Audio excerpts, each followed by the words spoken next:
अहंकार हिमानीभिरावृते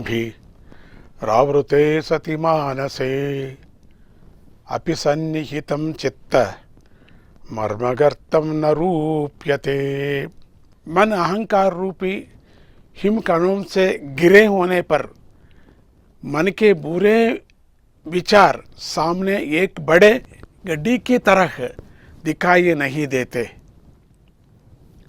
अहंकारी के लक्षण कैसे होते हैं? मनुष्य अज्ञानवश अपने शरीर के माध्यम से ही अपने आप को पहचानता है। वह कहता है, मैं डॉक्टर हूँ, मैं इंजीनियर हूँ, मैं विद्वान हूँ, मैं ही बहुत प्रभावी और सर्वशक्तिमान हूँ, मैं ही बहुत कुछ कर सकता हूँ। यह अहंकार उसे कभी भी विनम्र नहीं बनने देता। वह चाहता है कि दूसरे उसके आगे झुके। वह किसी की नहीं सुनेगा, परंतु अन्य लोग उसे सुने। कोई उसकी प्रशंसा करे तो खुश होता है, कोई गलती दिखाए तो क्रोधित होता है। यही अहंकार व्यक्ति का स्वरूप है।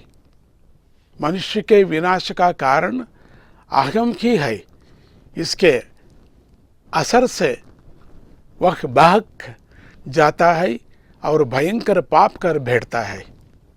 यहाँ तक कि वह काम वशा और धन के लिए अपने संबंधियों की हत्या भी कर देता है।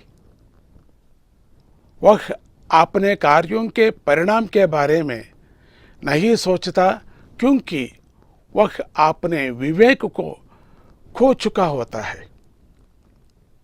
जब रावण ने सीता के अपहरण की योजना बनाई तो वह मारीच की सहायता मांगने गया। मारीच ने उसे ऐसा दुस्साहस न करने की सलाह दी, क्योंकि इसमें उसका और उसके वंश का नाश हो जाएगा।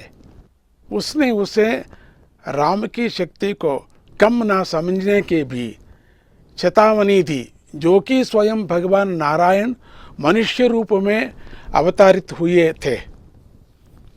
परंतु काम, क्रोध और अहंकार से अंधे हुए रावण ने मारीच की सलाह की कोई परवाह नहीं की।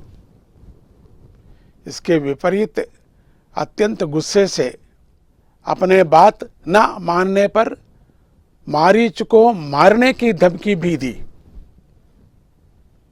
मारीच ने भगवान के हाथों मारने को श्रेष्ठ समझकर रावण की बात को माना।